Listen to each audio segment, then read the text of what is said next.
Welcome to the Lovely Podcast, where stories of the heart come to life. I'm so glad you're here.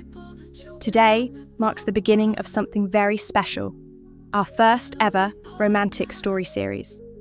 A journey of emotion, serendipity, and unexpected connection, told in 10 immersive parts. Our story begins in Florence, Italy, a place where time seems to slow down, where golden sunsets kiss cobblestone streets, and every moment feels like it could be fate. Leah, a woman searching for stillness in the chaos of life, arrives in this city of beauty, not knowing her heart is about to be stirred by a simple twist of fate, and a red scarf fluttering in the wind. So, wherever you are right now, in your car, on a walk, curled up at home, close your eyes if you can, take a deep breath, and let yourself drift into this moment. This is Leah in Florence. Part 1. The red scarf. You ever have one of those moments where the air changes, like the whole world tilts just slightly, and somehow everything feels possible? That happened to me the day I landed in Florence. It was meant to be a short solo trip. Just me, my notebook, and a quiet week away from the noise. I had no idea I was about to fall into a story I couldn't have written myself. It was late afternoon. The Tuscan sun cast a golden glow over the city. Streets hummed softly, full of tourists, artists, and the scent of espresso. My boots clicked gently against the cobblestones as I wandered down a quiet side street near the Arno River. And then I saw it. A red scarf, bright, delicate, caught in the iron railing of a small bridge. I reached for it instinctively. Careful, it might fly away again. I turned.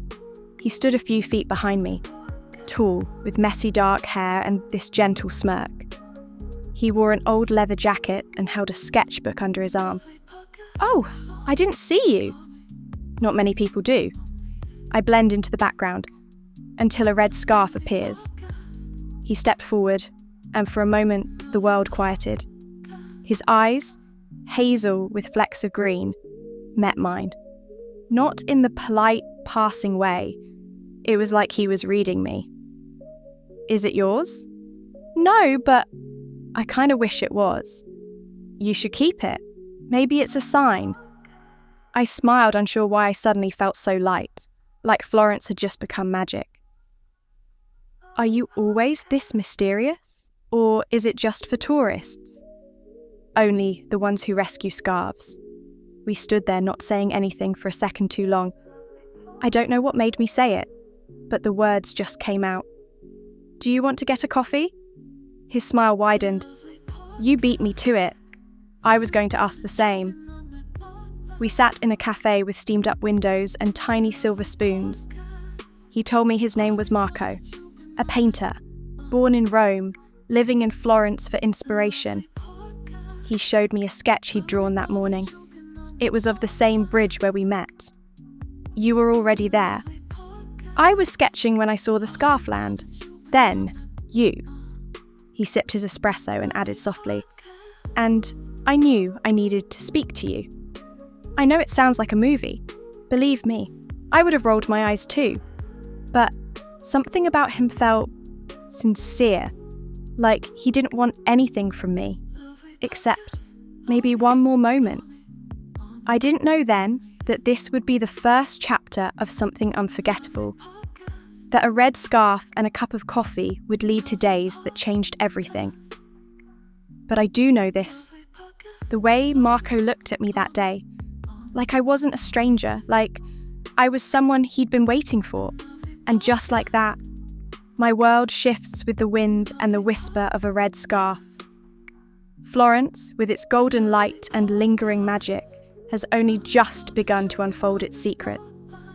But something is already blooming. Quiet, uncertain, yet impossible to ignore. What happens when you lock eyes with a stranger and your heart skips a beat?